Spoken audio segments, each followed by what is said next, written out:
Sakderenge nglajengaken mirsani video sakjangkepipun, kula aturi kapurih nutul tombol subscribe supados boten ketinggalan video salajengipun.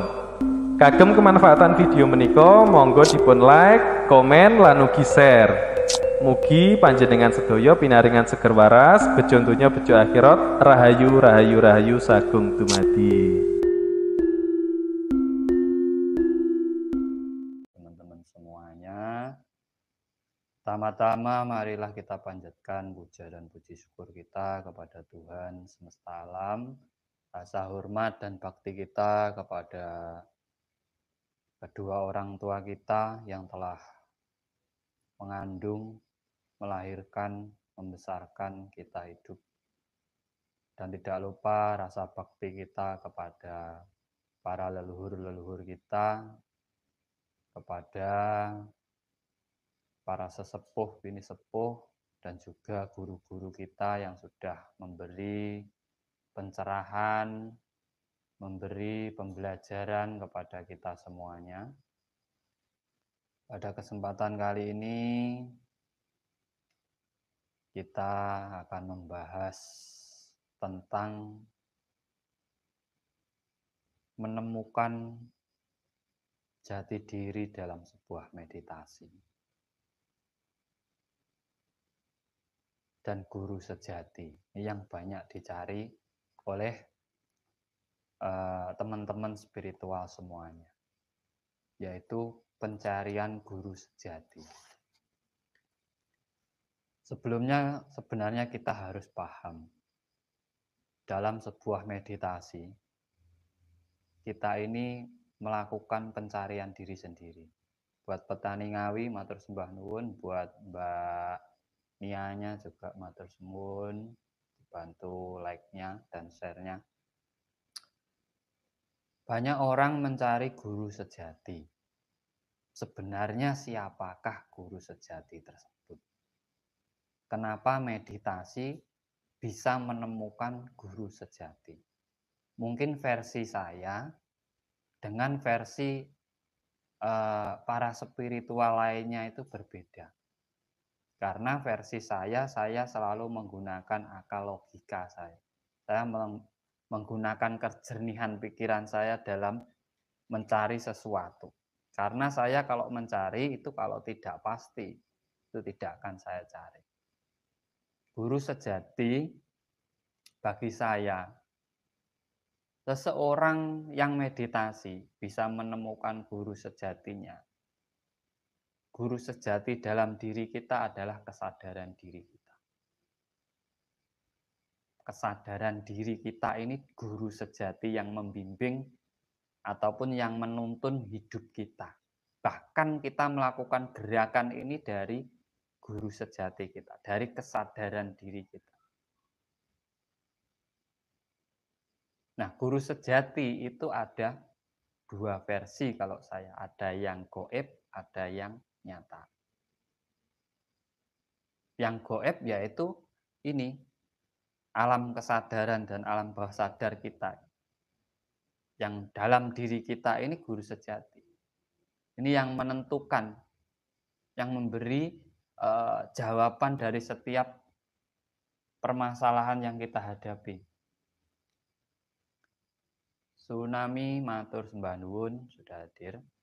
Nah, dalam versi nyata, guru sejati itu adalah orang tua kita. Kenapa saya berbicara guru sejati itu orang tua? Itu ada alasannya. Meditasi itu menemukan kesadaran diri, menemukan jati diri, memahami diri sendiri, kaji diri, ngaji rasa, itu kalau orang meditasi itu. Nah, di situ kita harus menemukan kejernihan dalam diri kita. Banyak orang yang bingung mencari guru sejatinya. Guru itu yang mengajari, sejati itu yang benar-benar mengajari kita hidup. Makanya versi saya pasti lain dengan yang lainnya. Masalahnya apa? Saya tidak terlalu membahas soal gaib. Kita kembali ke kesadaran diri kita. Guru sejati yang nyata, yang harus sampean taati, yang harus sampean muliakan, yang bisa dan pasti membuat hidup sampean, bahkan yang mencita-citakan sampean sebelum lahir untuk menjadi orang baik, menjadi orang sukses, itu adalah orang tua kita. Di saat kita lahir nangis, yang menghidupi, yang ngasih makan, yang ngajari kita ngomong, itu orang tua kita. Rahayu Kang, meditasi kok anak saya selalu menangis. Nah, itu kebawa rasa dalam dirinya, Mbak. Belum bisa menguasai apa yang ada dalam dirinya sendiri. Kalau pelajarannya masih tahap dasar, yaitu olah rasa. Di saat orang tidak mampu membendung rasanya sendiri dalam meditasi, dia tidak akan menemukan kesejatian ataupun kembali ke jati dirinya. Justru orang yang tidak bisa membendung hawa nafsu ataupun amarah dalam dirinya saat meditasi, itu banyak yang kesurupan. Contoh, orang di ruqyah itu tidak bisa membendung hawa dalam dirinya sehingga mereka kayak kesurupan, teriak-teriak. Itu contoh. Jadi orang yang ahli meditasi itu sebenarnya bisa mengruqyah diri sendiri, bisa mengruqyah orang lain. Nah, di sini di saat kita mencari yang namanya jati diri, orang itu kalau sudah mengenal jati diri, pasti dia tahu diri dan mawas diri dalam hidupnya. Nah, itulah yang dinamakan guru sejati. Tahu diri, mawas diri. Akhirnya menemukan jati diri. Tahu diri, berarti pertama kita melihat diri kita sendiri. Menelaah diri kita sendiri dalam meditasi. Makanya dalam meditasi, di saat sampean masuk alam bawah sadar, sampean akan jauh dari diri sampean sendiri. Yang sampean temukan adalah hal-hal yang tidak masuk akal. Nah, keajaiban dari sebuah meditasi itu kita bisa mengenali diri kita sendiri. Kalau kita gini, kita tidak mau tahu tentang diri kita sendiri. Kita lebih cenderung menasihati, mensugesti, memprogram orang lain. Kita tidak pernah ngomong dengan diri kita sendiri. Kita tidak pernah membahas diri kita sendiri. Tapi di saat meditasi kita diam, kita tenang, kita melihat diri kita sendiri. Kalau ini ranahnya ke halusinasi ataupun alam bawah sadar, itu nanti sampean masuknya dalam ilmu Jawa kuno yaitu ngerogoh sukmo. Ngerogoh sukmo itu jalan satu-satunya ya lewat meditasi. Bukan jiwa loh. Makanya yang dibilang rogoh sukmo. Ora ono rogoh nyawa. Kalau ngerogoh nyawa, nyawane pecat mati. Rogo sukmo. Lah sukmo itu ya apa? Sukmo itu adalah rasa angen-angene awake dhewe. Nah, rasane ucul. Jelma dadi padha.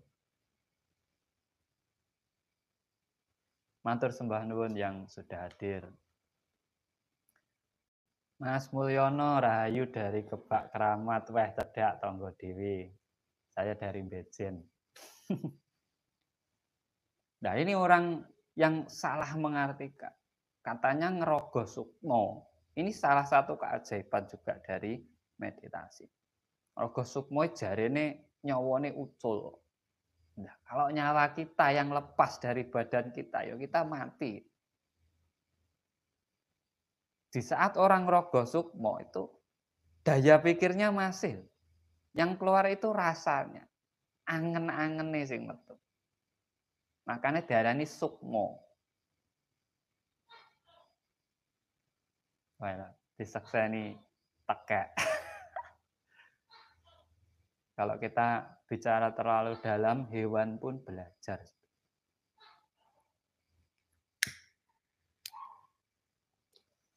Nah, disitulah orang dalam kita memahami ilmu leluhur kita terdahulu, itu harus benar-benar paham.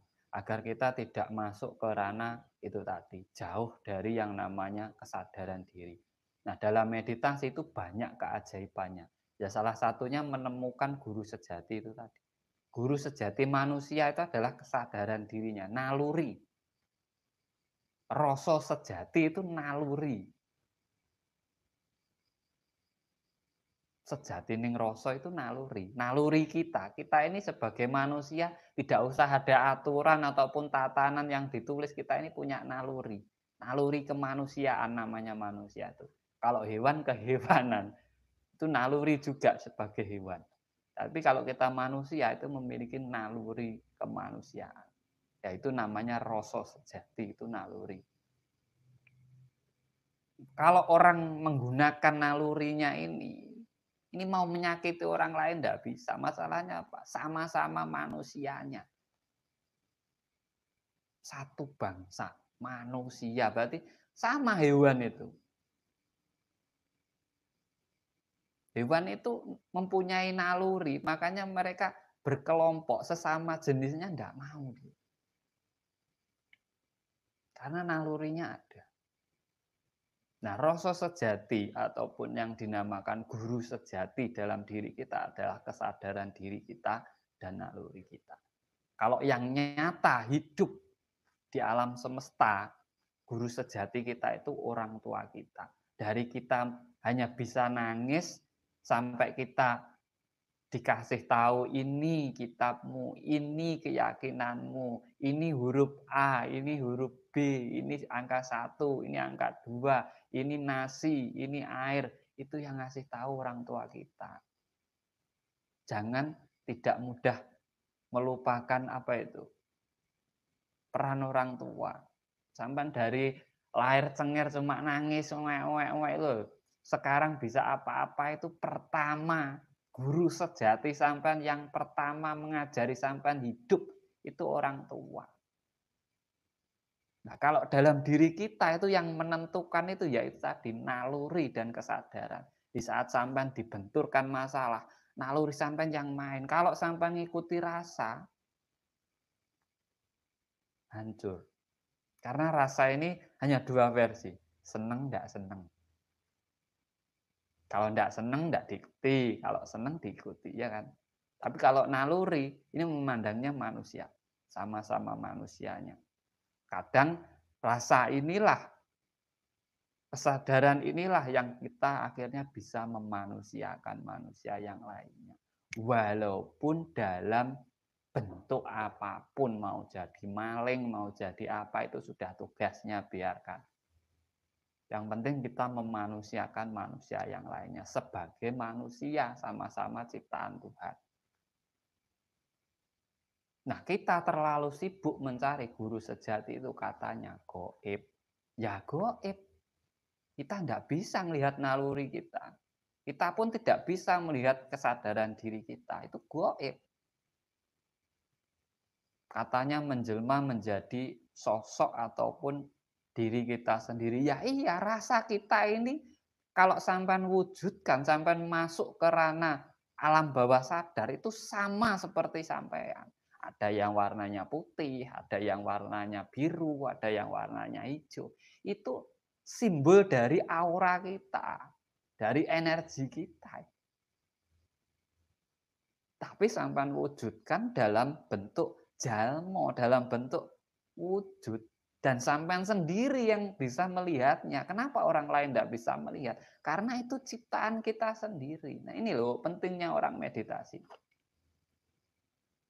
Nah di saat sampean meditasi mengikuti guru sejati sampean, yaitu naluri dan nalar ataupun juga yang dinamakan rasa sejati ataupun kesadaran diri kita, tidak akan ada fenomena dalam meditasi sampai.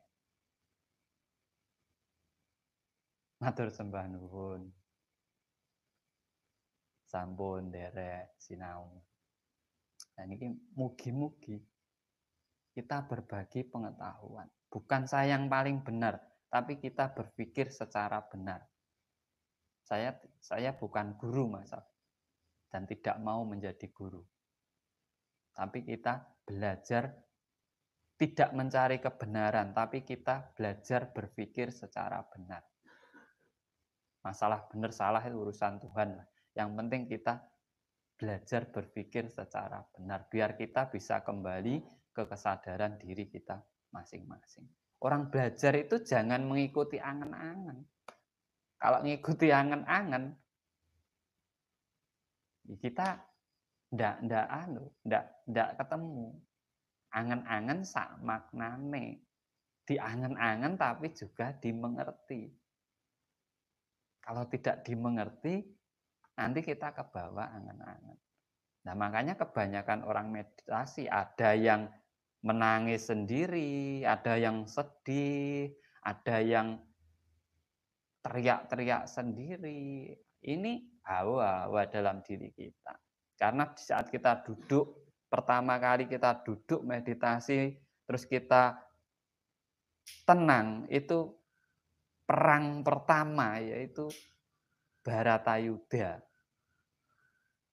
Perang antara kebaikan dan keburukan dalam diri kita, yaitu perang rasa. Orang meditasi itu. Perang saudara dalam diri kita sendiri. Satu Pendawa, satu Kurawa. Pendawanya ada 5, rasanya manusia itu sedulur papat 5 pancer kok. Itu Pendawa itu, Mas. Kebaikan sifat dalam diri kita. Nah, Kurawa niki sing akeh hawa nepsu niki, kepinginan sing rono, sing rene, sing rono, pengen iki, pengen iki, pengen iki, makane darani 100.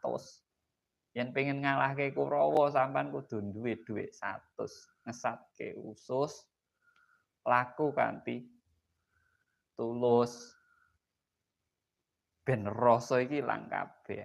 Nah, di saat kita duduk, kita pertama orang meditasi itu perangnya dengan rasa kita. Dak gitu.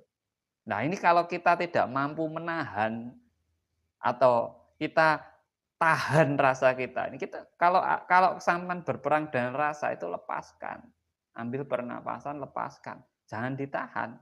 Nanti kalau ditahan sampean kesurupan.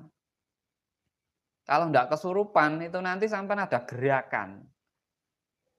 Kalau enggak ada gerakan sampean akan masuk ke alam bawah sadar. Di saat perang rasa itu sampean lepaskan, sampean tarik nafas, lepaskan. Ini bukan saya. Nah, itu namanya mengontrol diri, kesadaran diri. Mengontrol diri dengan kesadaran diri. Ini bukan saya. Agar kita selalu terhubung dengan guru sejati kita. Makanya orang kalau bisa terhubung dengan guru sejatinya itu akan bagus hidupnya. Karena apa? Mengikuti naluri dan kesadaran diri. Nah, guru sejati itu. Naluri kita sebagai manusia dan kesadaran diri kita dengan akal pikir yang jernih. Karena hanya itu anugerah Tuhan yang dianugerahkan kepada manusia dibanding makhluk lainnya itu akal pikir kita. Yang lain tidak ada. Sama. Kalau rasa, kucing punya rasa juga. Gajah ya punya rasa. Tumbuhan itu juga punya rasa. Punya hati, punya. Nyatanya pohon itu punya galih. Galih itu hati juga. Hatinya pohon. Nah, tapi yang akal pikir ini hanya kita yang bisa. Makanya kayu bisa jadi kursi. Tela bisa jadi keripik. Air bisa jadi aqua. Bisa diminum, bisa dijual. Itu gara-gara ini kita loh. Nah, itu petunjuk dari guru sejati. Naluri kita, dari kesadaran diri kita. Gimana kita bisa menghasilkan dalam hidup. Nah, makanya laku meditasi. Ini keajaibannya. Kalau sampean bisa memahami di situ, tidak hanya mencari sebuah halusinasi ataupun ingin masuk ke dalam alam bawah sadar. Itu luar biasa untuk hidup sampean. caranya nggak usah ribet. Orang meditasi itu nggak usah ribet lah. Nggak usah pakai teori ya nggak apa-apa kok. Yang penting kamu bisa diem, pernapasan longgar, meresapi dirimu sendiri. Sudah. Hawa yang dalam tubuh jangan ditahan, lepaskan. Jadi, Mas. Meditasi itu simple itulah sebenarnya. Makanya orang disuruh pakai musik. Ini biar apa? Kita tidak kebawa oleh ini loh, rasa kita ini loh. Sehingga kita selalu mendengarkan alunan musik itu. Menikmati musik. Nah, terkadang orang menikmati musik itu bisa kehalusinasi, berangan-angan kemana gitu. Bisa, tapi juga bisa menenteramkan dirinya. Nah, yang kita cari menenteramkan dirinya dalam meditasi itu. Bukan masuk ke ranah yang mana-mana. Karena alam nyata, alam bawah sadar ini ada satu alam ini yang bahaya. Antara tidak sadar dan sadar. Ya, saya juga tidak paham teori, terlalu ribet-ribet. Kalau saya ngajari orang meditasi itu sesuai yang pernah saya lakukan. Duduk, diam, pasrah. Ya Tuhan, aku ingin belajar ilmumu. Sudah, nggak usah ribet-ribet.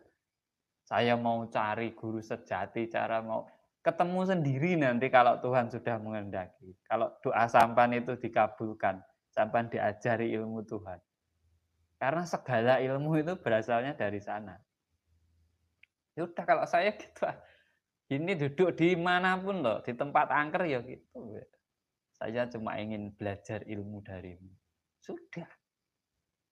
Tidak ada yang saya lihat. Saya itu meditasi ke tempat angker itu ada dari umur 33 tahun, saya sekarang 38. Itu tidak pernah ketemu yang namanya benda goib itu.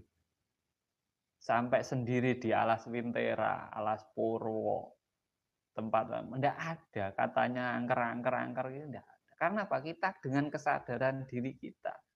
Ini alam semesta. Kalau tidak kita ciptakan, tidak jadi apa-apa. Hantu itu gitu.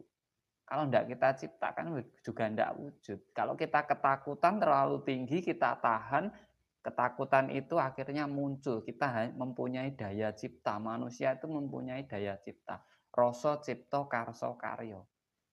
Dalam Jawa. Nah, rasa itu dasar.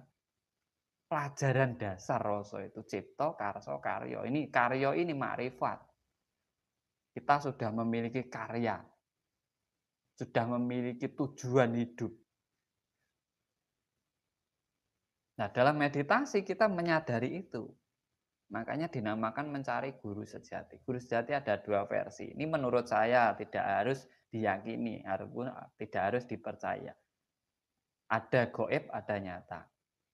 Yang nyata kedua orang tua kita, itu yang mengajari kita dari kita belum tahu apa-apa, menjadi tahu apa-apa sekarang ini orang tua kita. Bahkan kalau sampai sadari, sampean sekarang memiliki keyakinan itu dari orang tua sampean, bukan dari diri sampean sendiri. Karena diajari orang tua dari kecil. Kamu harus gini, kamu harus belajar ini. Ini Tuhanmu, ini kitabmu, ini. Kalau sampean sadari. Dan sekali-kali tanyalah, kapan saya masuk keyakinan itu? Jangan-jangan keyakinan saya hanya warisan dari orang tua saya. Ini mencari kesejatian namanya. Jati diri itu di situ. Nah, di saat kita sudah tahu apa ya, itu guru sejati kita. Kenapa? Makanya dalam ajaran apapun, muliakan orang tuamu. Bahagiakan orang tuamu. Karena dialah yang membentuk raga kita, yang memberi jiwa kita, yang melahirkan kita, mengajari kita, membesarkan kita sehingga kita sampai saat ini. Itu guru sejati, jangan samakan. Makanya doanya lebih mujarab daripada 1 juta wali itu. Yang paling mujarab itu wali murid, yaitu orang tua kita. Ya kan dinamakan wali murid ya.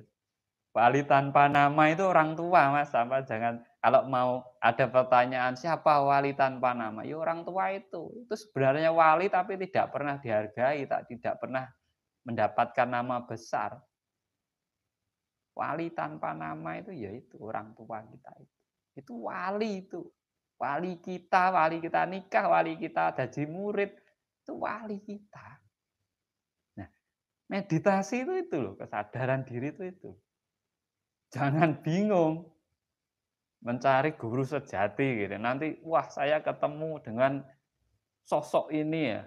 Itu bukan guru sejati, itu halusinasi itu. Saya menemukan bisikan ini. Ini bisikan dari alam. Alam mana? Alam tidak pernah bisiki kok. Itu sebenarnya rasa kita sendiri. Makanya dalam meditasi awal kita berperang dengan diri kita sendiri. Yaitu pertama rasa, kita berperang dengan rasa kita sendiri. Di saat kita menguasai rasa, kita akan mampu menemukan yang namanya rasa sejati. Yaitu kesadaran diri kita tingkat tinggi. Makanya Werkudara kuwi disuruh pergi ke gunung ketemu Buta Reksamuka, Pak. Gunung Reksamuka ketemu butane sapa? Nah, Rukmakala. Itu bukan buta ataupun raksasa gede ngono mboten. Itu adalah dua lubang hidung kita ini. Nah, Gunung Reksamuka itu ada dalam muka kita ini. Nah, ini gunung ini loh Reksamuka itu. Hidung, dia hanya meditasi melihat pucuknya hidung. Ini namanya mencari Gunung Reksamuka. Ketemulah dua raksasa ini. Ada baik, ada buruk. Nah, akhirnya perang menjadi Gada Rujak Polo. Karena sudah bisa menguasai ini, menang, akhirnya bisa ngolah pikir. Namanya rujak itu dicampur, Mas, diolah. Biar enak dimakan. Wah, gue melajari ilmu itu susah. Nah, punten badhe tangklet setelah saya melakukan meditasi, pandangan mata menjadi jauh dan tajam. Niku pripun Kang Mah matur suwun. Nah, niku sarape panjenengan sudah normal. Juas. Kepekaan namanya. Sebenarnya manusia itu memiliki 1 juta lebih lubang mungkin. Bukan hanya mulut, hidung, mata, bukan hanya 9 lubang, mungkin bisa berjuta-juta lubang kalau kita mengetahui lewat pori-pori seluruh kulit indera perasa. Nah, kenapa ada gerakan? Kenapa ada energi yang masuk lewat tangan? Kenapa ada yang lewat umbun-umbun? Kenapa ada dari kaki? Itu karena itu. Lubang-lubang pori-pori dalam kulit kita ini membuka semua. Nah, di saat kita gerak gini, kita tidak menyadari itu. Tapi di saat kita diam, kita akan menyadari itu. Nah, orang kaget waktu diam, loh kok gini? Ada angin masuk, ada. Enggak, itu semua bernapas, indera perasa ini. Ini ada pori-porinya. Kalau enggak percaya sampai rongsen, ini ada pori-porinya. Semua kulit ini. Itu sebenarnya yang menjadi mistis bagi orang-orang. Maka sebenarnya logika, tapi jangan dimistis-mistiskan. Lah orang dulu dimistiskan itu karena apa? Ya, biar orang itu ada sakralnya sedikit gitu. Kalau bagi saya ya biasa. Kalau kita sudah memahaminya kan biasa. Makanya orang pinter itu yang bisa carilah guru yang bisa memberi ilmu dan bisa memberi pemahaman sampean tentang ilmu yang diberikan. Jadi dikasih A juga bisa menjabarkan A ini. Jadi sampean belajarnya enggak bingung. Kalau hanya dikasih tahu ini A, loh Gimana kok bisa disebut A? Ini pokoknya A dari dulu. Itu susah. Sampai nanti punya murid ya juga gitu. Ini A pokoknya. Loh kok bisa Pak? Dari guru saya dulu A. Lah gitu toh. Ya enggak ketemu. Enggak ketemu. Makanya buat teman-teman, meditasi itu mencari keajaiban dalam meditasi. Sampai harus bisa bersama guru sejati sampean, yaitu kesadaran diri dan naluri sampean. Nah, kalau guru sejati versi nyatanya yaitu orang tua, maka kalau masih ada orang tua muliakan. Sejelek apapun orang tua itu adalah dewa kita. Dewa. Makanya dalam apa itu? Siwa. Siwa itu di kepalanya itu seorang perempuan. Ibu. Di lehernya ada seekor naga. Ini mulut ini. Ini berbisa, Mas. Ini menyimpulkan ini. Nah, itu harus kita pahami. Sebelumnya saya menganut keyakinan warisan orang tua, tapi setelah nah itu sampan namanya kebangkitan spiritual itu, mencari. Loh, kapan saya masuk ini, kapan saya gini, kapan saya gini. Siapa sebenarnya saya? Kalau nama kita ini kan pemberian orang tua. Tenger. Nah, nama kita itu terakhir di batu nisan ini ditulis. Wafat tahun ini. Nah, terus yang kembali ke sana siapa? Yang menemui Tuhannya siapa? Nah, kalau namanya cuma hanya di batu nisan itu. Terus raganya jadi tanah. Terus siapa yang ke sana? Nah, itu. Makanya sangkan parangning dumadi. Proses itu, Mas. Makanya dalam meditasi sampean kalau bisa jangan diniatkan mencari apa-apa. Itu namanya kepasrahan. Tetapi nanti di saat sampean benar-benar sudah bisa meditasi, apapun tidak perlu sampean cari akan sampean dapatkan. Saya ingin ini. Bisa. Makanya Dewa Siwa itu di lehernya ada naga itu. Ada ular kobra itu, kan berbisa. Itu. Mulutnya adalah jadi sabdo dia. Setiap ngomong pasti terjadi. Karena satu dia mengagungkan ibunya, perempuan. Dijadikan Dewi Bulan. Di sini makanya simbolnya bulan. Seperti simbol sebuah keyakinan ada bulan. Ini memecahkan, kita itu hidup penuh misteri, Mas. Dalam meditasi, pecahkan misteri itu kalau bisa. Nah, di saat sampean bisa memecahkan misteri itu, sampean akan menemukan hidup yang sejati. Diri sampean yang sejati. Jati diri itu simple. Contoh gini, saya orang Jawa. Bahasa saya Jawa, adat istiadat saya Jawa, saya dikodratkan oleh Tuhan untuk hidup di tanah Jawa. Berarti saya harus berbakti kepada Ibu Pertiwi saya tanah Jawa. Inilah saya. Inilah ciri khas saya. Inilah jati diri saya. Sudah ketemu jati diri itu nama. Kalau sampean ditaruh di tanah Jawa terus sampean hidup kayak orang India gitu, ya malah lupa jati diri. Yang orangnya sibuk, nyari jati diri itu sibuk sampai laku gini.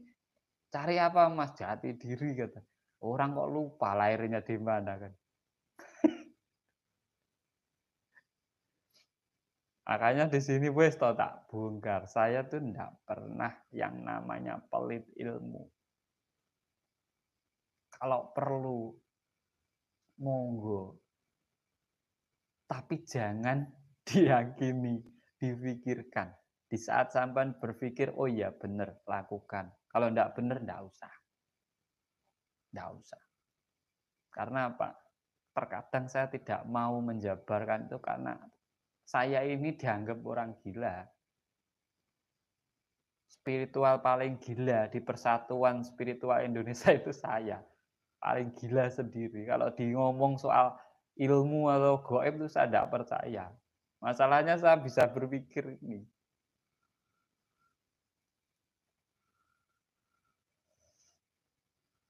Makanya segala keilmuan Jawa itu bisa dilogikakan. Kalau sampan sudah menemukan tahap itu. Kalau sampan sudah menemukan namanya guru sejati. Naluri dan kesadaran diri. Yaitu kejernihan pikiran kita. Kalau sampan mengikuti rasa, rasa itu tempatnya jin dan setan. Hawa nafsu. Makanya di sini ini adalah apa? Perangnya Bratayuda itu di sini. Kalau kita menjadi Krishna, kita memiliki cakra, itu nanti kita bisa mengatur yang namanya Bharatayuda. Nanti tahu siapa yang menang, siapa yang kalah, siapa yang mati itu tahu. Karena Krishna itu senjatanya cakra. Makanya ada yang di kepala. Kalau orang Jawa itu cokro, coro ngerampungi pekoro. Jadi kita mempunyai penyelesaian dalam setiap masalah, itu nama cokro. Cokro manggilingan itu hidup perputaran hidup. Jadi belajar itu tidak susah, Mas. Asal kita mau menerima. Terkadang kan tidak mau menerima. Karena apa? Merasa keyakinannya paling benar. Merasa paling sempurna, merasa paling baik. Orang itu kalau sudah merasa, dia itu pengikutnya rasa. Rasa itu adalah hawa. Dan sifat jin setan itu hawa nafsu. Kalau sampan mengikuti hawa sampan itu masih pengikut jin dan setan. Sampai akan terombang-ambing terus, tidak menemukan kemakmuran dalam hidup sampai. Makanya orang Jawa dulu itu, leluhur kita terdahulu itu orang-orang yang memahami keyakinan itu luar biasa. Bahkan kalau saya berpikir sekarang, kok bisa orang dulu menemukan ritme seperti itu? Dulu saya juga waktu kakek saya sembahyang cuma diem gitu ya saya juga bertentangan. Sembahyang tuh enggak gitu. Ibadah itu enggak gitu. Ini kakek saya cuma ngomong, orang itu yang penting itu saya dengan Tuhan kok. Sekarang setelah saya meditasi lama, memiliki kesadaran diri, saya baru bisa, yang benar kakek saya. Ternyata orang hidup itu yang penting kita dengan Tuhan. Yang lainnya itu adalah warna hidup. Kalau sampan pengen berwarna, sampan harus merangkul semuanya. Tanpa membeda-bedakan. Kalau sampan membedakan putih hanya putih saja, hijau hanya hijau saja, kurang berwarna. Sampan semua jadikan satu, biar jadi pelangi. Itulah hidup sebenarnya, saling melengkapi, saling berdampingan, saling menghargai. Kalau hilang satu, kita tidak menjadi pelangi. Kurang satu warnanya, kurang seru. Sama, ada orang baik, ada orang jahat, ada orang ini warna. Jangan disuruh baik semua. Nanti warnanya jadi satu loh, enggak enak. Enggak seru hidup. Yang itu menjalankan tugas semua kok. Siapa mau jadi maling? Enggak mungkin. Dia sendiri aja juga pengen bagus kok.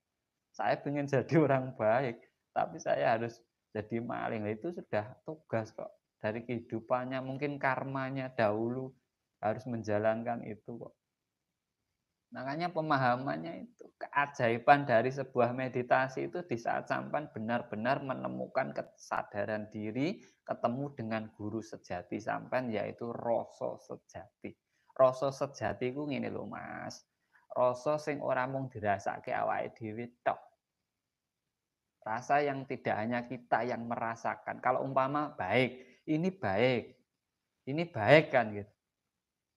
Menurut kita gitu. Terus menurut orang lain itu salah, Mas. Menurut saya itu salah, Mas. Ini kurang bagus, Mas. Berarti itu bukan rasa sejati. Itu hanya perasaan kita sendiri. Kita merasa ini baik. Rasa sejati iku yang iki apik, wong Mas ki piye? Apik, Mas, apik, apik, apik. Lah kuwi jenenge rasa sejati. Kebenaran sejati ki ya kuwi sing bener kanggo awake dhewe karo kanggo wong kabeh ya bener, iku jenenge kebenaran sejati. Lah awake dhewe bener, wong salah, wong kono sik salah. Lah wis saiki benere dhewe, masih benernya kita sendiri. Makanya sampean kalau tahu keajaiban meditasi, semua orang itu pengen meditasi. Karena apa? Yang kita anut itu ajaran apapun itu hasil dari sebuah meditasi. Hasil dari sebuah semedi. Semua keyakinan.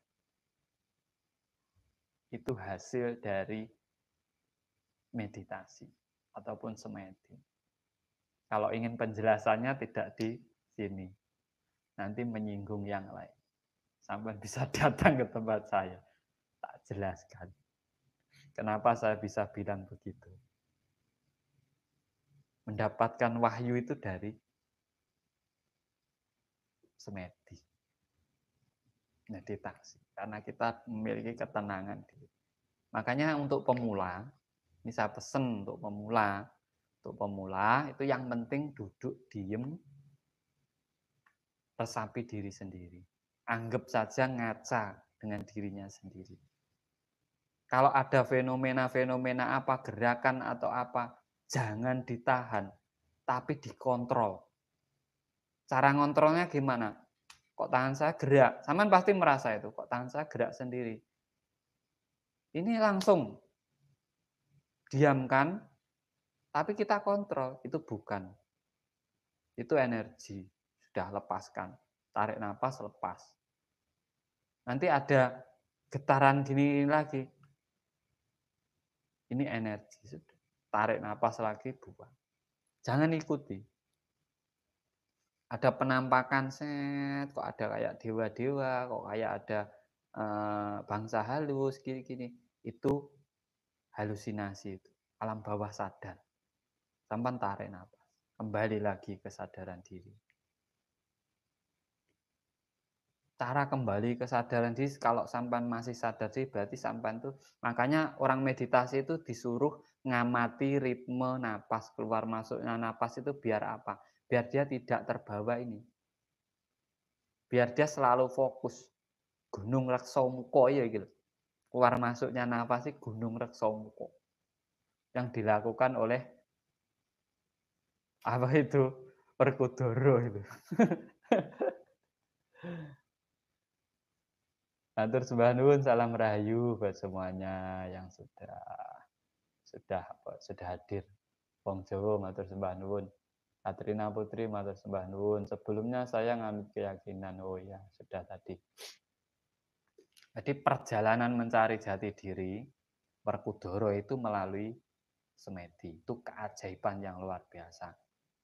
Di mana dia harus ke Gunung Reksamuko mengalahkan dua raksasa dalam dirinya, yaitu asal antara baik dan buruknya dalam dirinya sendiri, sehingga mempunyai pusaka rujak polo. Habis itu dia harus masuk ke dalam samudra. Telenge Minang Kolbu itu samudra, samudra hati kita, samudra rasa kita, mengalahkan naga.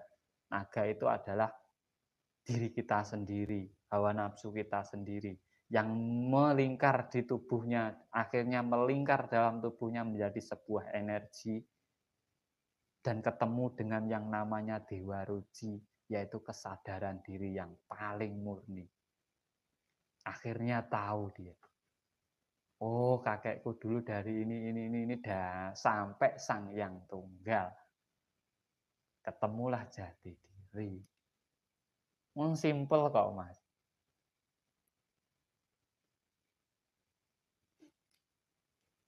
Mak simple orang itu nyari jati diri, enggak usah ribet. Puasa itu ya mengembalikan kesadaran diri, sama saja. Poso ngeposke rasa, Mas. Puasa apapun itu melatih untuk menahan hawa nafsu kita. Nah, itu bisa. Cuma sampan kurang fokus. Bukan saya menyalahkan. Orang diem, masih menghitung, masih berpikir, maksudnya masih mengontrol, saya harus ini, nanti kalau ini itu belum fokus. Itu tidak akan bisa hening. Namanya hening itu sudah dengan kesadaran diri sendiri. Makanya orang meditasi itu bisa nyantet orang, bisa menyembuhkan orang, bisa gimana yo, banyak rogo sukmo, mecah rogo, bisa semua dengan meditasi. Makanya saya kemarin bilang, jangan diviralkan, karena ilmu itu tidak diajarkan di mana-mana. Saya sendiri mendapatkan itu bukan karena belajar, tapi karena meditasi. Saya paham sejarah itu pun dari meditasi, karena saya dulu nol sejarah. Benar. Makanya saya mengambil tema tentang meditasi ini. Saya ingin berbagi pengalaman saya pribadi. Karena orang tua saya mengajarkan, kamu bisa ngomong kalau sudah membuktikan dalam dirimu sendiri. Melaku terus ngomong, ojo ngomong urung mlaku. Itu kalau orang tua saya ngajarkan. Orang tua saya adalah sesepuh Alas Purwo. Sekarang cucu dari Mbah Sumo, Mbah Imam Suwongso, dulu juru kunci di Alas Purwo juga. Dan saya diajari luar biasa oleh beliau. Sampai saya menemukan seperti ini. Sebelum seperti ini saya juga laku saya adalah zikir. Telinga berdenging dan tubuh sering berkedut. Niku pripun Mas? Itu penyempurnaan energi, Mbak. Gini, di saat kita tidak pernah meditasi, terus kita meditasi. Apalagi sampai di gelap, area gelap itu, tidak ada lampu waktu meditasi. Itu seluruh tubuh kita itu membenahi diri. Bahkan sel-sel tubuhnya itu membenahi diri. Nah, kedutan itu proses penyempurnaan ataupun pemerataan energi kembali.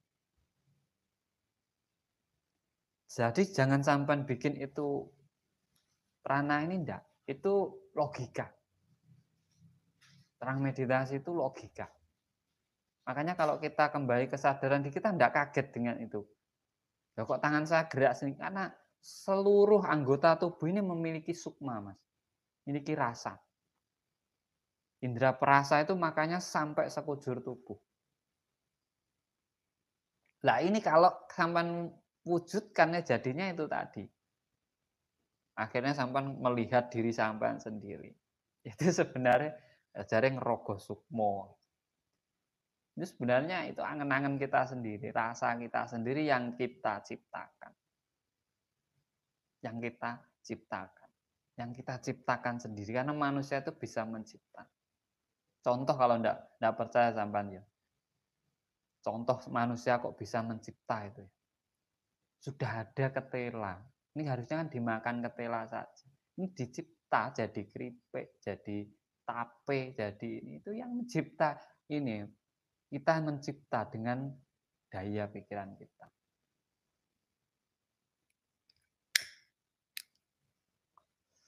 Saya hanya menjelaskan sesuatu yang sudah saya alami. Karena saya tidak mau bercerita, yang beri angan-angan itu enggak bagus juga. Kita budayakan kembali kesadaran diri gitu aja. Enak. Hidup itu jadi enak. Orang hidup itu ya butuh makan, ya cari makan gitu aja udah enak. Orang hidup di dunia ya pandai-pandai cari dunia. Katanya ndak penting, yo penting. Sampean punya harta benda bisa untuk sedekah, bisa untuk bantu orang lain. Sampean punya ilmu ya bisa berbagi, amal jariah itu malahan tidak ada habisnya. Ini saya lakukan ini sama sampean semua. Wong saya ndak punya harta, punyanya ilmu ya udah. Sampean punya jabatan ya digunakan jabatannya untuk ngayomi yang bawah, itu juga amal sampai. Jadi tidak ada yang tidak penting di dunia ini. Semua penting. Semuanya penting dan berguna. Karena yang menjadi bekal kita untuk mati itu adalah tingkah laku kita di alam semesta. Tingkah laku.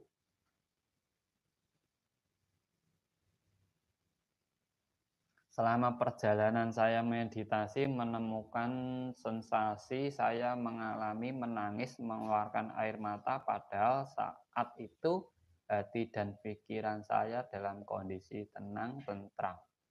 Kenapa, Kang? Menangis, mengeluarkan air mata. Air mata itu dikontrol oleh saraf yang ada pada mata, Mas. Di saat mata itu mengalami sesuatu kayak kelilipan, kayak apa, itu dia mengeluarkan dengan sendirinya, dengan refleksnya. Walaupun orang itu tidak bersedih ataupun tidak, itu kadang kita bisa, kan orang tertawa saja bisa mengeluarkan air mata apabila saraf itu dipaksa. Mungkin sampai meditasi, sampai fokus sampai di sini. Jangan fokuskan, sampai lepas saja. Jangan mencari titik fokus lah dalam meditasi itu. Karena tidak ada orang itu fokus itu enggak. Pasti enggak fokus orang itu. Kita hanya mencari ketenangan. Kita mencari ketenangan. Nah, di saat tenang itu ada sensasi. Nah, sensasi itu baru kita nalar. Ini sensasi ini logika apa enggak ya? Nah, kalau selama masih ada dalam tubuh kita, itu nalar sebenarnya bisa dijelaskan. Kayak sampai nangis, itu nalar. Nalar, Mas. Di saat kita kok orang yang sering meditasi nih biasanya, kok tiba-tiba saya tahu sejarah ini, saya tahu cerita, itu nalar. Itu memori otak itu. Itu nalar, bisa dijelaskan. Sampai nangis itu nalar, itu ada saraf di situ yang bisa mengontrol keluar masuknya air mata. Itu normal semua kok, Mas. Sampai jangan, itu bukan sensasi, itu tapi sampai sering gitu sampai enggak jadi nangis. Enggak jadi nangis. Nah, meditasi pada titik puncaknya itu membuka memori lama. Membuka memori lama. Manusia itu memiliki memori lama, memiliki sejarah kelam, bahkan tidak di kehidupan ini, kehidupan yang sebelumnya itu memiliki naluri. Apa itu? Memori. Makanya sampan, nih kalau tidak percaya, sampean belum pernah kemana-mana, tahu-tahu sampean ke situ, terus sampean ngerasa gini, duh, saya kok pernah ke sini kayaknya, gitu kok. Itu memori lama. Sampean dulu pernah hidup di situ. Kalau ndak gitu sampean mimpi, terus akhirnya sampean jalan, loh kayak di mimpi saya. Itu memori lama. Sampean dulu pernah hidup di situ. Jadi jangan kaget. Itu bukan goib, itu bukan karena ini enggak. Itu memang memori lama. Itu namanya memori kita zaman dahulu. Namanya orang itu hidup enggak sekali kok, Mas. Tenang aja. Kalau raga itu ada umurnya, tapi kalau jiwa kan enggak ada umurnya. Hidup terus jiwa itu. Makanya dalam hidup kita pandai-pandailah berbuat kebaikan. Orang hidup itu mencipta sejarah hidupnya agar orang mati itu meninggalkan sejarah. Orang mati itu meninggalkan sejarah. Bagaimana sejarah hidupmu? Baik atau enggak, kelakuanmu bagaimana, itulah yang menjadi bekalmu untuk kembali kepada Tuhan. Sampean mau kaya kayak apa, kalau sampean enggak baik hidupnya itu, nanti kembalinya juga Nah, yang menentukan fase kehidupan selanjutnya adalah kehidupan sekarang kita ini. Kalau kita ini jadinya maling, gini, itu paling nanti jadinya kucing gitu. Kucing itu manusia loh Mas, jangan dipikir kucing itu bukan manusia, itu manusia itu dulu. Itu manusia, karena dia senengnya nyuri. Nyuri. Burung itu ya, burung kicau itu loh, itu manusia itu dulu juga. Berharga, kurungannya juga bagus, rumahnya bagus, orangnya dihargai. Tapi pandai bicara saja, tidak pernah melakukan dalam hidupnya. Makan aja suruh nganter, suruh naruh, minum suruh naruh, kan berarti dia dulu itu orang berwibawa. Aduh. Saat ini ubun-ubun terasa berlubang. Selanjutnya apa yang menjaga posisi ini? Yo, jaga terus, Mas. Itu pemahaman. Tak kasih tahu sama. Kalau ubun-ubun berlubang, sebenarnya cakra mahkota sampan terbuka. Itu adalah pemahaman. Itu pemahaman. Pemahaman dari siapa? Dari alam. Itu energi alam masuk ataupun pemahaman dalam diri kita masuk. Nah, di saat itu sering nanti akan membangkitkan memori. Belajar gendeng ya. Ilmunya orang gila. Saya dulu gila itu 10 tahun. Laku wirang itu saya 10 tahun. Makanya gendeng beneran. Laku wirang. Itu saya lakukan. Laku wirid itu saya setengah tahun itu di makam, Mas. Makam angker gitu tiap malam itu. Nah, punten Kang, saya setiap hari baik malam ataupun pagi selalu dengan Allah, oke. Tapi tidak pernah merasa sensasi apapun. Hanya setelah apa normal Mas, normal. Nah, sekarang sampan sekali-kali lah ini saya cuma kasih masukan. Sampan meditasi itu jangan melakukan, jangan saya harus wirid ini gitu, jangan. Sampan diem aja, nanti akan menemukan sensasi. Sampan diem, resapi diri sampean. Jangan ini saya harus kalau ditarik saya harus bunyi ini, kalau keluar itu enggak usah. Itu sampan ininya masih terlalu fokus sama ini. Itu sudah lepaskan coba. Nanti sampan menemukan. Kalau pengen menemukan sensasi toh sampan, itu nanti akan menemukan. Belajar diem. Namanya suwung itu diem, Mas. Enggak ngucapin apa-apa, enggak melakukan kegiatan apa-apa, diem. Itu namanya suwung. Sama kayak kalau cerita berbicara gini. Ini saya lubang, gini saya itu ada energinya. Di punggung saya itu juga ada. Sama. Walaupun tidak meditasi saya. Cuma itu kan ya sudah biasa lah gitu aja kalau. Tapi jangan lupa dibantu like-nya. saya itu saya itu cuma perlu bantuan like-nya dan subscribe-nya. Kalau ilmu belajar bareng. Gratis. Jadi ada faedahnya. Sampan membuang kota untuk melihat sesuatu yang tapi harus bermanfaat. Itu jadi imbal baliknya ada. Makanya dibantu juga like, subscribe, dan share apabila video-video di channel saya bermanfaat buat panjenengan semuanya. Tapi enggak Mas, itu normal, sangat normal. Dalam tenang itulah banyak rahasia. Dari Gunung Kawi matur sembah nuwun sudah hadir. Monggo dibantu like-nya juga. Kita belajar bareng pokoknya. Cuma saya enggak punya teori, Mas.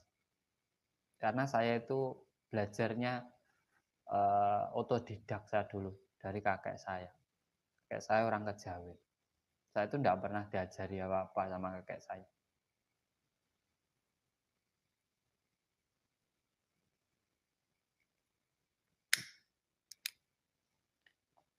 Makanya kesadaran diri itu penting dan sangat bermanfaat buat hidup kita. Marilah kita cari keajaiban dari sebuah diam. Meditasi itu kan diam. Keajaiban dari diam. Itu kita cari. Guru sejati, Kak. Guru sejati saya kasih tahu kembali untuk yang baru hadir tadi. Guru sejati itu ada dua versi. Ada yang nyata, ada yang goib. Yang nyata yaitu kedua orang tua kita. Yang goib adalah naluri ataupun kesadaran diri kita.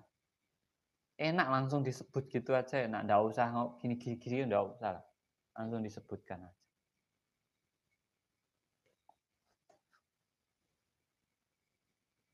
Langsung aja. Jadi orang belajar itu nggak perlu tanda tanya gitu. Nggak perlu disanep-sanepan, nggak penting lah. Itu nanti sampai nggak paham.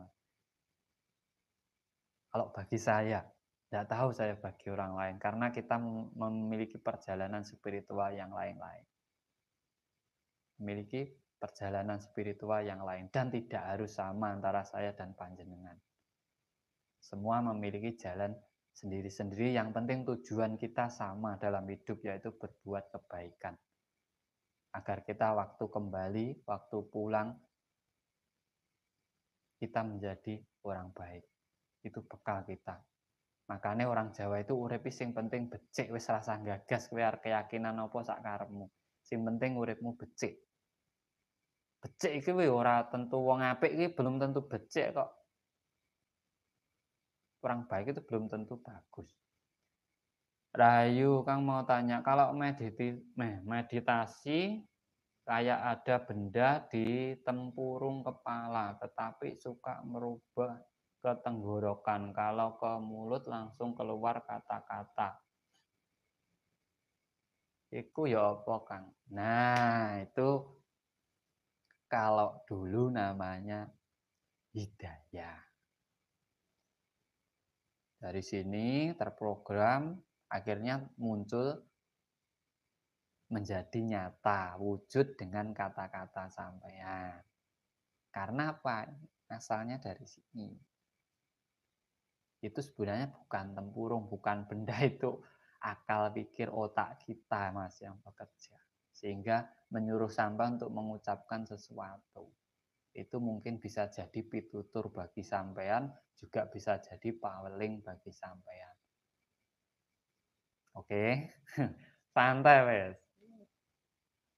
Logika wis rasa goib-goib pokoknya. Aku nek goib gak iso. Saya tidak paham kalau goib.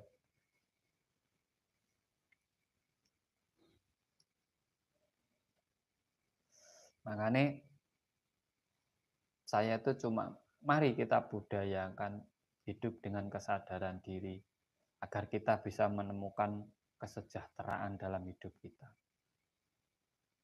Kesejahteraan dengan apa yang kita tuju dalam hidup kita. Wong urip ki kudu piye to?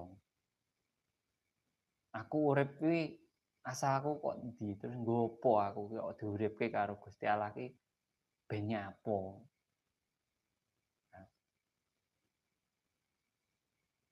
Kenapa? Tujuh aku urip iki opo? Oh siap.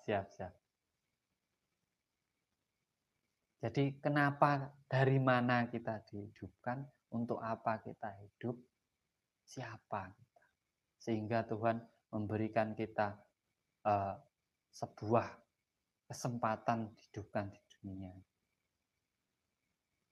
Ini logika. Kita itu hidup ada yang menghidupi, yaitu Tuhan.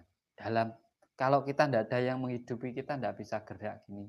Kita tidak bisa ngomong, kita tidak bisa makan, mata kita bisa. Oh, mantri siap.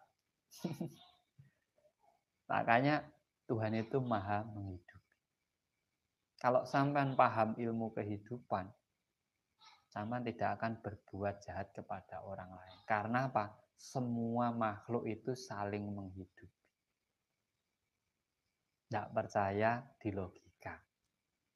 Sampean menghidupi anak sampean nanti menghidupi cucu sampean, rumput menghidupi sapi, sapi menghidupi sampean, angin menghidupi semuanya.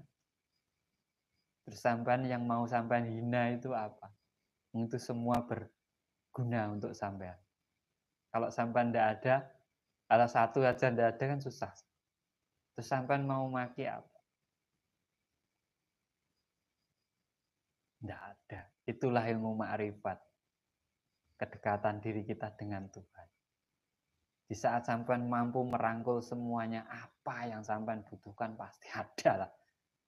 Tidak percaya sampean. Sampean baik sama, tidak usah jauh-jauh lah. Sampean baik dengan tetangga kiri kanan aja. Sampean nanti tidak punya beras. Sampean dikasih kok. Dengan senang hati. Karena sampean bagus. Sampean menghargai yang lain. Sampean bisa nyawiji dengan tetangga kiri kanan sampean. Itulah wujud simpel kedekatan diri kita dengan Tuhan. Tidak usah ribet-ribet lah belajar itu. Tidak usah ribet-ribet. Hargai saja seluruh makhluk ciptaan Tuhan. Itu sama saja sampean menghargai Tuhan. Kalau sampean hanya pandai mencaci, memaki orang lain walaupun beda keyakinan, sampean itu belum ketemu. Sampean masih mengikuti hawa nafsu. Belum ketemu dengan diri sampean sendiri. Yang benar ini kok sampean bisa gitu. Kebenaran itu hanya milik Tuhan kok. Sampean itu siapa? Makanya orang itu kalau saya itu tidak suka debatnya itu. Males saya itu debat itu. Kita ini berebut apa gitu loh. Mau debat itu. Sama-sama tidak benernya debat.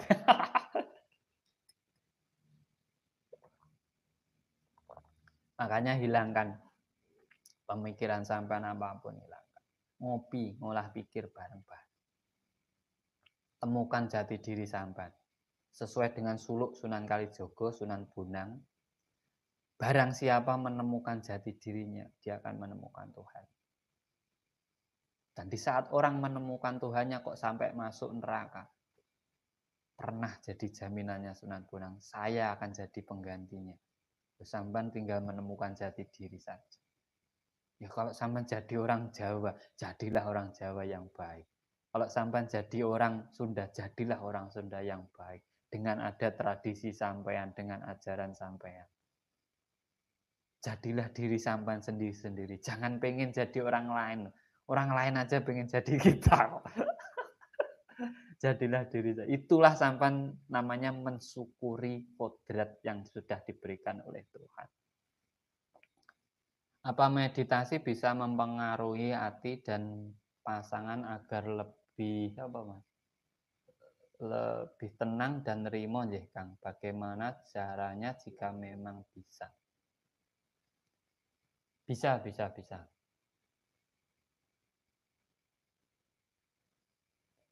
Ada tetesan air dingin, kayak ada tetesan air dingin. Yang di mana Mas netesnya? Maksudnya itu di kepala atau di geraknya itu kayak gimana? Untuk membenahi antara pasangan kita dalam meditasi dengan kesadaran diri kita. Kalau kita sebagai laki-laki, kesadaran diri kita adalah mengayomi perempuan. Kalau yang jadi perempuan yaitu menghargai laki-lakinya. Dengan kesadaran diri itu akan tertanam dengan diri kita sendiri. Kalau rasa kasih sayang sampean tinggal fokus dengan istri sampean. Kalau pengen istri sampean ngikuti sampean fokus. Bayangkan sampean jadi istri sampean. Sampean pengen memahami rasa orang lain gitu aja. Sampean jadilah orang itu. Karena rasa orang itu semua sama. Raga orang itu semua sama. Unsurnya sama, rasanya juga sama. Kalau gula manis semua ya manis pasti. Sama. Yang beda itu cuma pola pikir. Kalau semuanya sama.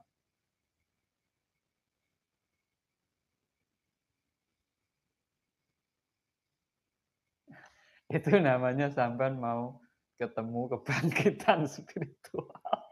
Nanti sampean akhirnya bingung kan. Kan waktu meditasi saya melihat raga saya kayak keluar dari tubuh, otak sudah tidak berpikir, tidak ada ego antara mimpi atau sadar apa itu yang ada cahaya redup tapi damai, lupa menghadap kemana.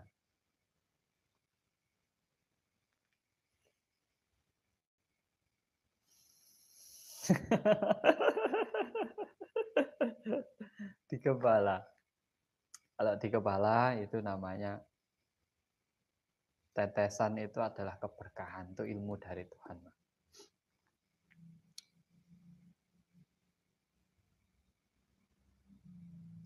Apakah kesadaran itu berlapis? Enggak, Pak. Enggak. Kesadaran itu enggak ada lapisannya. Itulah yang namanya sadar diri itu. Kesadaran itu pasti di atas. Makanya cakra itu pusatnya, mahkotanya ada di kepala. Langit Sabtuju.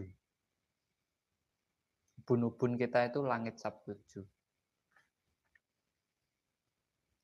Dalam bahasa Jawa itu. Nah, fenomena yang sampean hadapi semuanya itu sebenarnya adalah sebuah perjalanan. Perjalanan bagaimana sampean mengalahkan sebuah naga dalam diri sampean. Apapun gejolak yang sampean rasakan, itu sampean mengalahkan naga dalam diri sampean sendiri.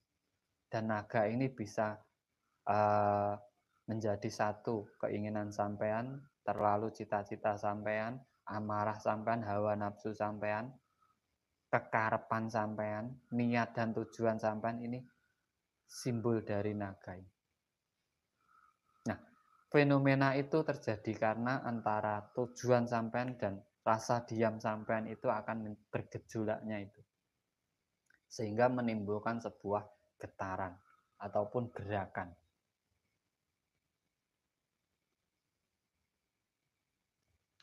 Apakah cakra ada energi paling pusat? Energi paling pusat.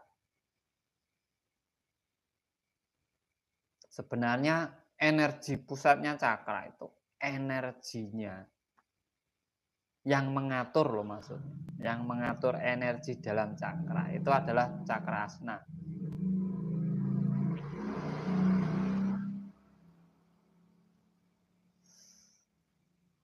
Kenapa cakra asna? Cakra asna itu disimbolkan di sini, Mas. Mata ketiga. Di saat sampai memiliki ini seperti tidak. Ini sampai mata sampai jadi tiga. Apa yang sampai lihat, sampai pikirkan, apabila benar itu sampai lakukan. Ini kesadaran diri. Akal pikir. Nah, akal pikir itulah yang mengontrol seluruh energi dalam tubuh kita. Tanpa kita sadari. Mata kita berkedip ini, tanpa kita suruh ini sudah terkontrol.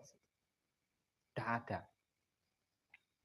Nah, kalau sampai tanya, pusat energi itu di cakra asna, di kepala kita. Pusatnya. Tapi kalau dasarnya cakra yang menjadi tumpuan, itu adalah cakra dasar. Hanapi, terima kasih.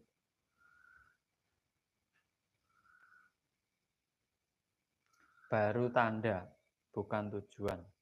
Ya, masih perjalanan kita.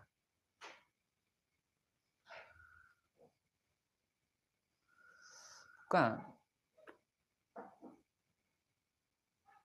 Kunci cakra sampean. Makanya orang kalau cakra dasar mulai naik, mulai aktif, sampai cakra tenggorokan. Cakra tenggorokan ini yang memegang handle cakra hati, cakra pusar, cakra seks, cakra dasar. Ini handle-nya di cakra tenggorokan. Ini sama, fungsinya cakra tenggorokan dengan cakra dasar ini hampir sama. Fungsinya sama. Nah, cakra dari tenggorokan ini yang handle cakra asna. Cakra asna. Yang handle jadi. Itu yang menghandle. Makanya kalau sampai tanya pusatnya, kalau sampai ke 5, ini yang pusatnya di cakra tenggorokan. Tapi kalau sudah leher naik, ini pusatnya di cakra asna. Nah, ini di saat bersatu ini namanya apa? Kalau orang Jawa dulu Dewa Trimukti itu di situ. Sini, sini, sini. Antara makanya orang yang punya sabdo itu antara mulut, hati dan pikiran itu jadi satu, mengucap itu jadinya sabdo. Tapi harus sinkron. Makanya orang marah itu kalau nyabdo orang itu kok manjur gitu loh. Karena apa? Emosi, fokus antara rasa, mulut dan pikiran jadi satu. Jediar kamu gini, jadi itu bisa dipikir. Bukan orangnya sekti dia. Ya kita belajar tidak sekti kok di sini. Karena saya tidak pernah mengajarkan orang untuk sekti. Sekti itu yang gimana itu saya juga tidak paham. Ya, jangan lupa dibantu like-nya lagi. Ya mungkin kita bisa sering belajar bareng. Dan setiap video saya itu murni dari pengalaman pribadi saya. Apapun, makanya pertanyaan saya bisa jawab karena apa itu saya ngalami. Kalau saya mengarang cerita, pasti saya tidak bisa menjawab. Pasti saya tidak bisa menjawab. Trimurti atau Tritunggal podo ra iku Mas. Podo wae. Trimurti itu ya sifat dalam diri kita, Tritunggal ya sama. Jadi kita jangan ribet dalam belajar lah, kita bikin enjoy gitu aja. Tidak usah terlalu banyak teori, yang penting ada maknanya dalam hidup kita. Gitu. Bisa merubah perjalanan hidup kita itu lebih penting daripada kita banyak teori. Satu ilmu dipahami, dijalankan itu lebih utama daripada 1000 ilmu, hanya pinter tidak pernah dijalankan. Itu lebih utama. Zaman bisanya apa? Meditasi, udah. Meditasi udah itu aja dijalani wes, nanti sampai malah justru menemukan berbagai ilmu. Tapi kalau banyak ilmu sampai belum pernah lakukan, hanya dipikirkan saja sana sini, tidak jadi-jadi. Saya baru belajar apakah langkah pertama yang saya mulaikan dari meditasi. Untuk yang baru belajar menenangkan diri dulu. Penenangan diri saya kasih tahu yaitu tadi dengan coba sampai 3 pernapasan sampai ulang-ulang sampai menemukan benar-benar sampai dalam kondisi yang tenang. Yaitu tarik napas dari hidung, tahan di mulut, tahan di perut, tahan sebentar, keluarkan lewat mulut, tarik napas lagi, simpan di dada, keluarkan lewat mulut, tarik napas dan keluarkan, lepaskan. Kalau belum tenang, ulangi lagi. Itu nanti sampai akan rileks. Itu 3 napasnya sebenarnya merilekkan diri kita sebelum kita melakukan yang namanya diam. Kalau belum bisa fokus lagi pakai musik. Mungkin musik itu bisa menjadi tumpuan sampean. Kalau ingin belajar kebatinan, musiknya harus yang ternyuh, kayak yang bisa menggugah hati sampean. Itu bisa. Belajarnya kebatinan ini kepekaan batin. Bisa, semua bisa. Jadi kita belajarnya yang mudah-mudah aja lah, nggak usah yang ribet-ribet, yang bisa dipahami dengan mudah gitu aja. Saya juga tidak paham teori yang ini namanya ini apalah, tidak paham saya juga. Saya ini orang goblok sebenarnya. Tidak paham, kalau ilmu modern saya tidak paham. Saya sendiri masalahnya tidak pernah belajar. Saya ada guru sih, tapi saya tidak pernah diajari. Nah, semoga bermanfaat buat semuanya. Kita juga sama-sama belajar, tidak ada yang pinter, tidak ada yang belum bisa. Ngomong kita belum bisa semuanya, kita belajar semuanya, kita saling mensupport satu dengan yang lainnya. Jangan, pokoknya di channel ini saya harap tidak ada perdebatan. Apapun yang komen di channel saya biarkan, itu jangan diajak berdebat. Karena perdebatan itu tidak menghasilkan apa-apa, itu justru kebodohan kita. Orang itu yang senang berdebat itu orang bodoh. Karena mereka mencari sesuatu yang tidak ada kebenarannya. Hanya mencari kebenaran sendiri-sendiri. Kan sudah melambangkan kebodohannya orang berdebat itu. Lebih baik kita diem aja, biarin gitu aja udah. Enak itu. Karena apa? Biar tidak mengganggu konsen kita. Tidak mengombang-ambingkan rasa kita. Selalu dengan kesadaran diri. Guru sejati yang sebenarnya adalah kesadaran diri kita. Naluri kita sebagai manusia. Manusiakan manusia yang lainnya agar kita dianggap manusia juga oleh manusia yang lainnya. Apabila kita menganggap hewan manusia yang lainnya, orang lain pun akan menganggap kita juga hewan. Itu ilmu paling sah, memanusiakan manusia yang lainnya. Di saat sampan bisa memanusiakan manusia yang lainnya, sampan hidup itu akan enak.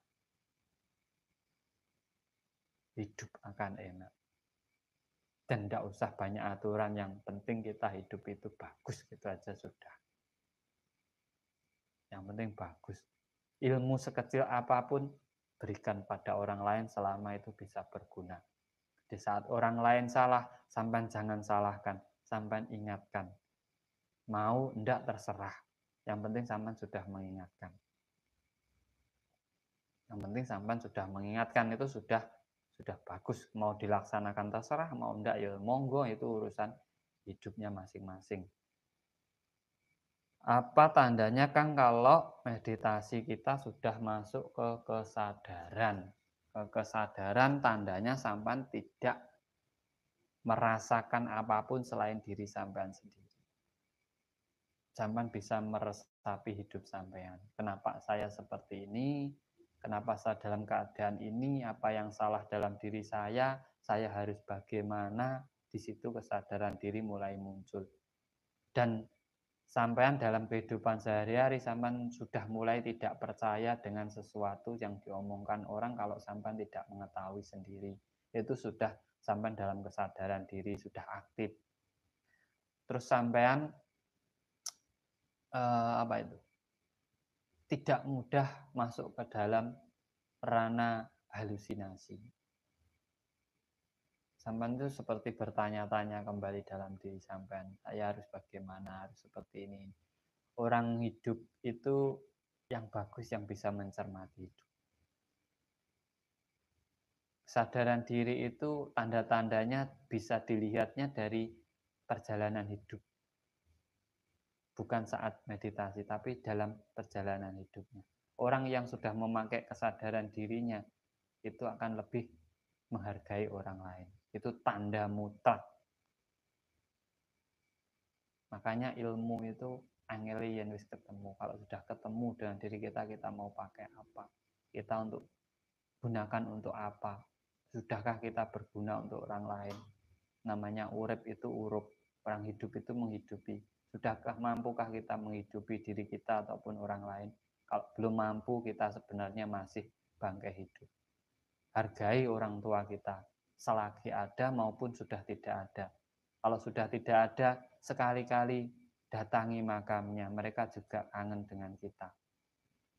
Tidak ada salahnya kita mendatangi makam kedua orang tua kita. Di situ minta maaflah, minta restulah kepada orang tua jenengan. Di saat hidup sampean sekarang mungkin lagi terpuruk, mungkin sampean lupa dengan orang tua sampean sendiri. Sampean harus memahami itu. Karena itu guru sejati kita. Guru yang paling utama dalam hidup kita adalah orang tua kita. Hargai orang tua sampean kalau sampean pengen mendapatkan kebahagiaan dalam hidup kita. Orang-orang yang tidak menghargai orang tuanya tidak akan pernah mendapatkan kebahagiaan dalam hidupnya. Tidak akan pernah. Karena kita ini sebagian dari orang tua kita. Gen kita ini orang tua kita juga punya. DNA kita itu juga nyawiji dengan orang tua kita. Makanya jangan sia-siakan orang tua kita dalam keadaan apapun. Walaupun kelakuannya seperti apa, itu tetap orang tua kita. Itulah namanya kesadaran diri. Berarti kamu sudah sadar diri, tidak egois. Kamu sudah bisa menyadari bahwa apapun itu orang tua kita. Itulah guru sejati yang sebenarnya dalam hidup kita adalah kedua orang tua kita. Kalau yang goib itu adalah naluri dan kesadaran diri kita, itu guru sejati. Contoh, saya ingin mempunyai cita-cita begini. Di saat kita bicara dengan guru sejati kita, dengan kejernihan pikiran dan kesadaran diri kita, mampukah saya? Kalau saya menginginkan ini, berarti saya harus bagaimana? Nah, itu namanya tuntunan guru sejati. Selalu memberikan cara agar kita mencapai sesuatu yang kita tujukan. Itu namanya kita bisa berkomunikasi dengan guru sejati kita. Kita bisa berembuk, bermusyawarah dengan kesadaran diri kita. Jangan mengikuti bisikan. Kalau bisikan itu susah. Bisikan itu angan-angan, Mas. Perasaan kita. Makanya angen-angen sak maknane, ojo mbok angen-angen tok, tapi harus dimaknai. Jangan diangan-angan saja, tapi dimaknai. Bagaimana bisa bermakna dalam hidup kita. Kalau tidak berguna, ya tidak usah, dihilangkan saja. Tidak berguna buat apa diangen-angen. Kalau yang berguna, ya diangen-angen, dimaknai. Dimaknai itu ya diwujudkan, dilakukan. Dan segala sesuatu yang ada dalam diri sampean. Banyak versinya, apakah berpengaruh dan bagaimana? Tidak, posisi itu tidak berpengaruh. Posisi yang sangat ideal untuk sebuah meditasi itu bagaimana sampean di saat mengatur posisi itu diri sampean tenang, itu bagaimana. Itu menurut sampean enjoy itu gimana, itu lakukan aja. Kalau mau enaknya tidur, ya tidur gitu. Enaknya bersandar, bersandar. Enaknya tengkurap, tengkurap. Tidak harus gini meditasi, udah lah. Yang penting gini, proses pernapasan sampean itu biar bisa longgar gimana gitu aja. Orang meditasi itu yang terpenting. Kalau gini, makanya orang mau duduk ya harus gini, harus tegak. Ini biar peredaran apa itu, pernapasannya itu enak. Tidak boleh bungkuk gini, tidak boleh.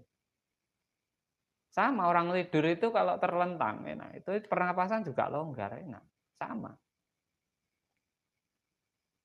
Sama itu.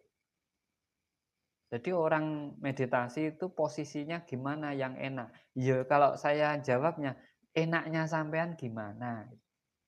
Nah, enak kan? Karena enaknya sampean itulah yang membuat sampean ke ranah yang nyaman dalam diri sampean. Sampean mau tengkurap ya terserah, sampean mau mungkin terlentang ya monggo, yang penting sampean nyaman, itulah meditasi. Meditasi itu tidak harus duduk bersila, enggak kok. Sambil berdiri juga boleh.